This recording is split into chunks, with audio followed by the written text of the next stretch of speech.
ஒரு குடும்பம் மருத்துவர் குடும்பமாக மாறியிருக்கிறது என்றால் அதற்கு 7.5% திட்டத்தை கொண்டு வந்த ஒரே தலைவன் புரட்சி தமிழர் எடப்பாடியார். அதை எடுத்து சொல்லுங்க.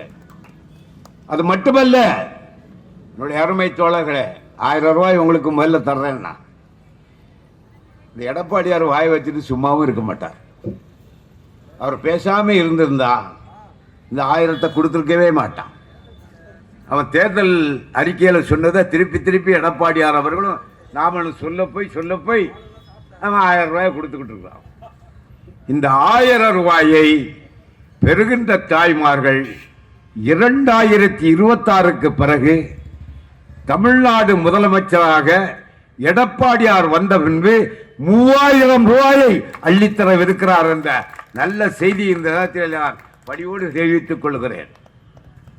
என்னுடைய அருமை நண்பர்களே, பேரறிஞர் பரதை அண்ணாவுடைய பிறந்தநாள் கோலத்தை கண்டு கொண்டிருக்கிறீர்கள். தந்தை பெரியாருடைய அவதார விழாவை கண்டு கொண்டிருக்கிறீர்கள். தந்தை பெரியார் ஈரோட்டில் பிறந்தார். நம்முடைய பேரறிஞர் பரதை அண்ணா காஞ்சிபுரத்திலே பிறந்தார். தமிழுக்கு முதலிடம் கொடுத்தவர் யார் என்று கேட்டால் பேரறிஞர் பரதை அண்ணா மறந்துவிடக் கூடாது. பாரதி பாடினானே, செந்தமிழ் நாடென்னும் போதினிலே இன்ப தேன் வந்து பாகியது காதினிலே என்று.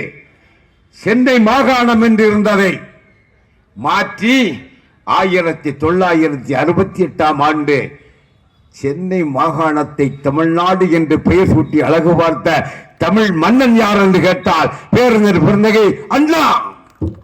மறந்துவிடக் கூடாது. இன்னைக்கு தமிழ்நாட்டில் இருக்கிறவன் சொல்லி பெருமையாக சொல்றோன்னா அது அண்ணா தான் காரணம். செஞ்சாரா? கோபாலபுரத்து கொள்ளைக்காரன் செய்தாரா?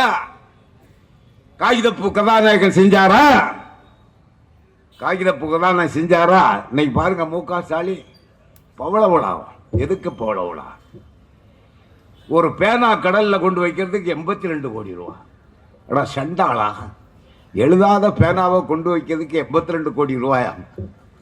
அந்த 82 கோடியை நாட்டு மக்களுக்கு தந்தா பசியார் அந்த தாய்மார்கள்லாம் பாராட்டி இருப்பாங்களே. செண்டாளா செய்தாரா? அது மட்டும் இல்ல, கார் பந்தயம். இந்த மு.க.